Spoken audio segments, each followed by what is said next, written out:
Hello and welcome to Critical Line Item. My name is Tom Ravlic. Thank you so much for joining me for this podcast.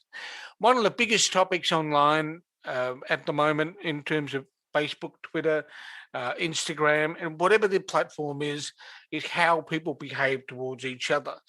And in particular, how people behave towards um, people in public life. There's been an excellent piece of research done by the Oxford Internet Institute, based in the UK, obviously, that looks at the way in which people have dealt with female politicians online, people like Kamala Harris and others, and what lessons can be learned about the behavior of people and what we can actually do to modify that. So the flow of communication is less misogynistic, less abusive than it currently is. Now, joining me is someone who is one of the authors of a report that looks at the very issue of internet abuse, and Alexandra Pavliuc, who is going to be taking us through the research as well as some of the findings that happen. Alexandra, thank you for joining me. Thank you so much. Not a problem. Absolute pleasure. Now, you've done an extensive examination of 2 months worth of data, looking at 13 female politicians across multiple platforms. Can you explain how you went about doing that research, and then we'll get to the findings? Yeah, so first off, it really was a group effort. Like, there were about 6 of us listed as authors and a team behind us dealing with the data collection largely and parts of the analysis as well.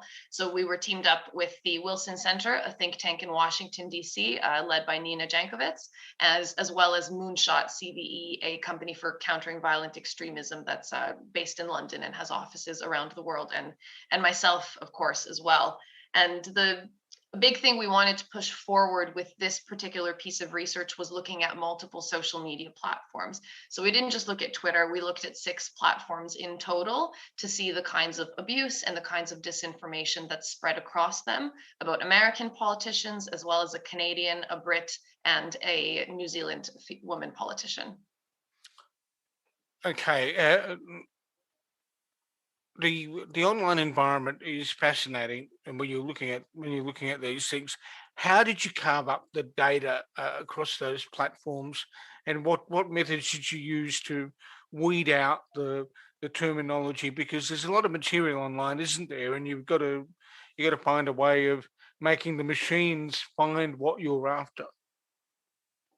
Yeah, of course. So we, through Moonshot, we had access to a number of APIs to collect data in the first place. And the terms that we put in to collect the data was the name of the woman politician of the 13 we studied, as well as a list of over, I believe, 40 typically negative terms that could be used towards women online. So we didn't scrape everything that mentioned the women online, because of course for Kamala Harris, we already had issues with our data collection kind of overflowing in some examples when trying to collect on her and Alexandria Ocasio-Cortez. So what we did was search for the name of the woman plus one of these terms.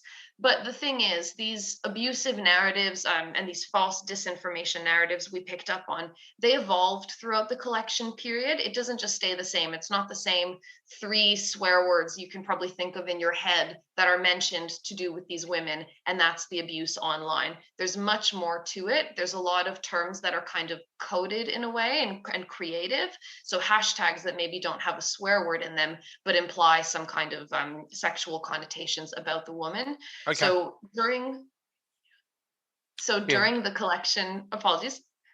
So during the collection period, we were also keeping an eye on other social listening tools to see which narratives were coming up. And then we added those terms into our final full 2-month collection that we did historically at the end of the 2-month period. So in 2 months, how many individual posts did you actually end up getting? So the amount of posts we found was about 336,000. And we found that abusive narratives were spread about 12 out of our 13 subjects, and outright false narratives were spread about 9 out of our 13 subjects. So it ended up being about one abusive or disinformation post every 4 minutes within the collection period. Aside from wondering whether the people who posted that material had better things to do with their time, what were the principal concerns that began to unfold as you made your observations during of the data that was collected during that period? Yeah, of course. So there are some main concerns we're always thinking about with women politicians. And the first is that it could influence votes if people see these false disinformation narratives Okay. about women, about their sexuality, about transphobic narratives and racist and racialized narratives. It of course could influence people's opinions of these women and then influence what they do when they enter the ballot box. And also a bit of a long-term concern is that seeing these kinds of narratives online as a young woman could discourage you from wanting to kind of be in the public light, whether that's as a politician or some other kind of public role that involves social media participation, like journalism or activism in the future, or even academia. Well, can I pick up on that latter point? We know that discourse on social media can be extremely coarse, um, coarse, crude language that is inappropriate for polite company, being my favorite euphemism of all time. But when you spoke to people during the research, was that element of being a target of that kind of commentary a real concern for them? Absolutely. So we didn't interview any of the 13 politicians that we were studying, but another more qualitative part of the report was that we conducted interviews with 3 journalists or activists. And one of the women felt that she was put into the dryer and it was turned on high for days when these kinds of slews and dog piles of really abusive comments and sometimes violent threats are sent through social media platforms. And another issue that they brought up is that when they report it, one, they have to relive all of this abuse when they go to report it. And two, it doesn't even always get taken down. So it's still there for the world to see, maybe after the deluge has the first wave has passed. Now, you spend time talking to people affected by this. You're looking at it through the eyes of a researcher, looking at it through that I guess the as objective a lens as you possibly can. How difficult is it to do that given the nature of the topic you are looking at? It's not easy to read these things, especially when we're going through trying to add more bespoke key terms that people are saying about these women politicians online, apologies. That was probably the hardest part, because you're looking and you're trying to really wrap your head around what's being said. So it was often obvious enough that maybe an automated detection algorithm wouldn't pick up on it, but as a human reads it, they can absolutely tell the negativity that's within there. So that was really difficult. But I think the whole team, we had meetings, of course, every week or two. We'd always be touching base to see how everybody's feeling, and make sure that nobody feels like they're bearing a little bit too much of the brunt after they've closed their laptops at the end of.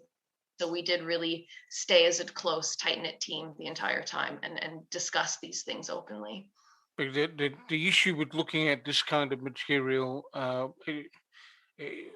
don't think it matters whether it's that kind of abusive stuff online or whether it's someone doing work, researching material on terrorist literature or propaganda. Mhm. Uh, it becomes an issue of self-care, doesn't it? Yeah, absolutely. Nina's a big mentor of mine, and we still chat. If she tends to sometimes be targeted with these terrible things, but she's really strong and resilient through it. And I'm learning a lot from her and other women who are faced with these kinds of things. I'm still a bit of a green researcher, so I'm lucky that I've not been a main target yet, but I do anticipate it in the future, which is really sad. But I think I'm doing my best to kind of prepare for when the day comes that I put out my own big piece of research on online abuse and gender disinformation, and something will come my way. One of the things you mentioned earlier is the nuance in language and how certain things may not necessarily be picked up by a machine that you're trying to educate. um, to what extent um, are you able to try and add the linguistic nuances that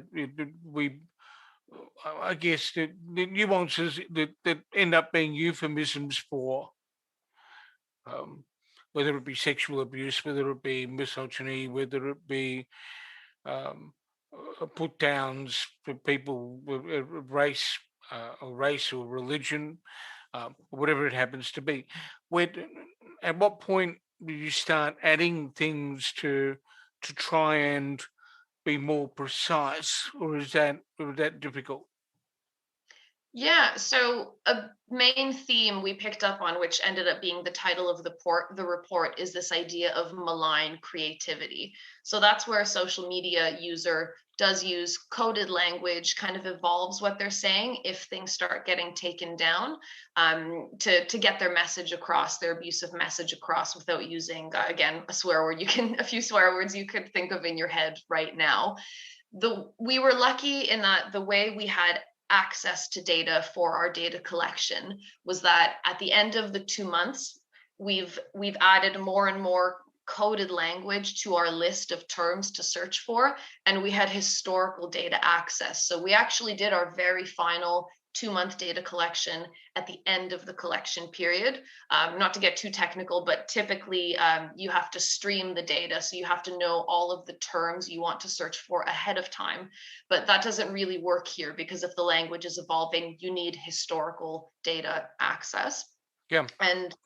And finding these types of abusive narratives, and really particularly the false ones, it does need to have that qualitative aspect in research. You can't just only use an automated, maybe kind of toxic comment detector, things like that exist. You do need to go in and look at, say, a smaller sample of the content and see which themes are there as a human, because a lot of this is again not using those kind of key swear words, and is more nuanced than that. Yeah. There were some recommendations in the report that or observations rather, that were made about the phenomenon that you'd observed. We covered a couple of those earlier. Is there anything else you think is valuable for people to know about the overall picture the report provides?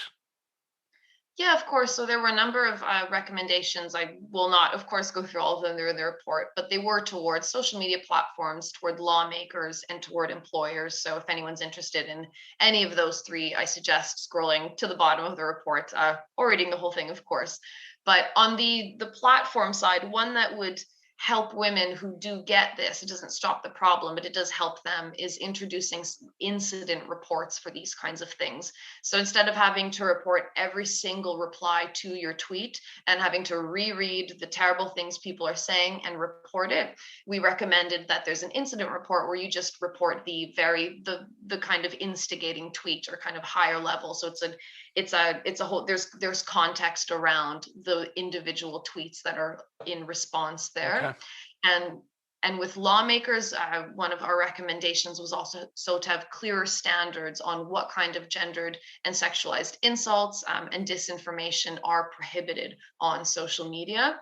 And there's also a place for employers to play a role, which also counts as governments who are employing their members of parliament, for example, Mhm. and their politician. And that's to have policies to support women who are facing online harassment and abuse, potentially to help them kind of scrape if they have any personal information that's been leaked online. Those services are really expensive to make sure that that information, such as your address, your phone number, anything else possibly more personal, is cleaned off from the internet.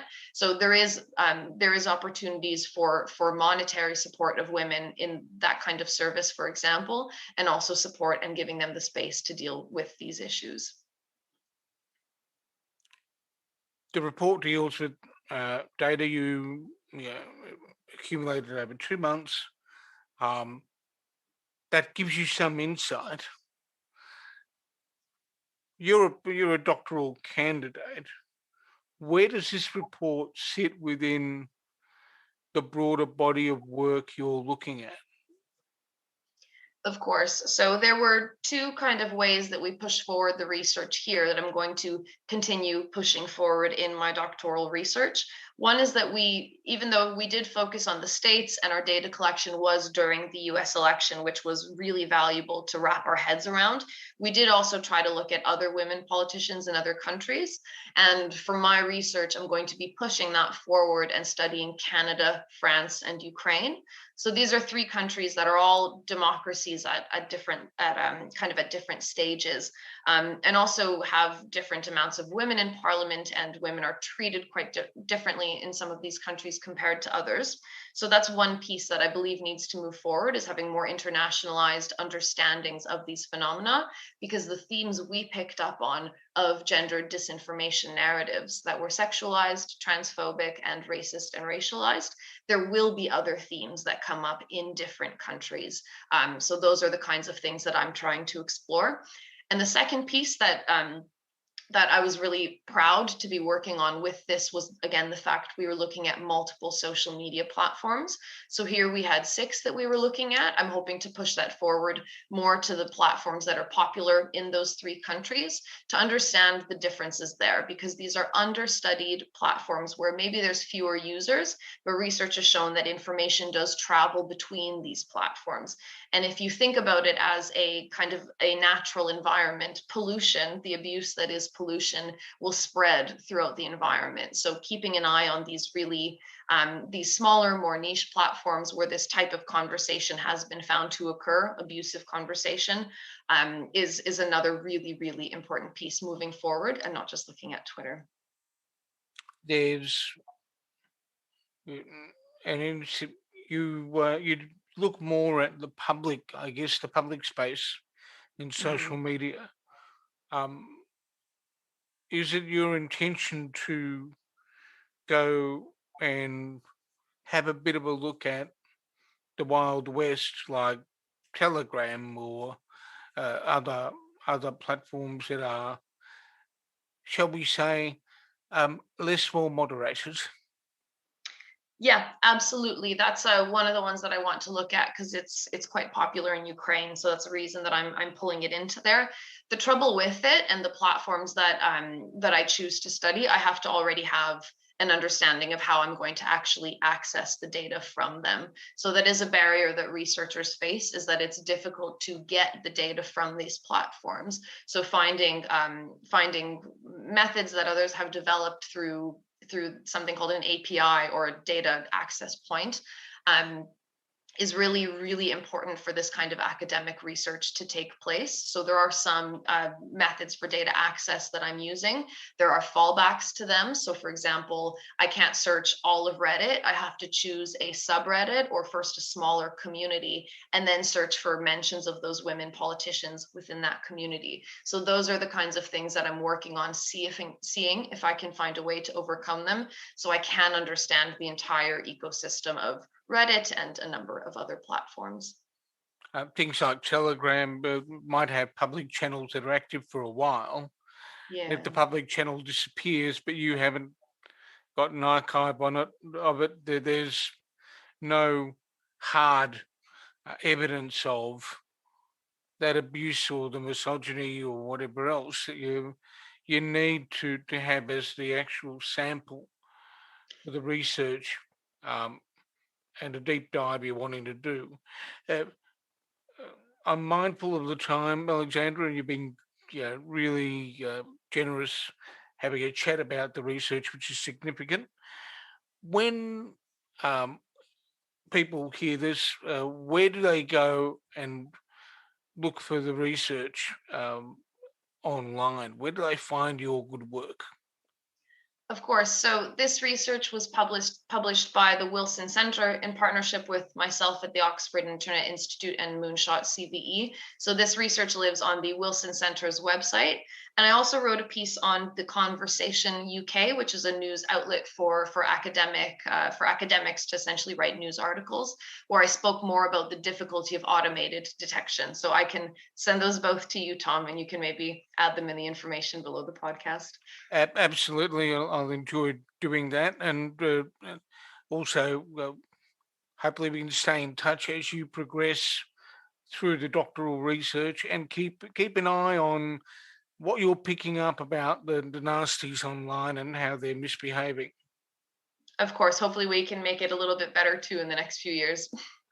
Well, and the data is critical to be able to achieve that. Alexandra, thank you so much for joining me. Thank you very much.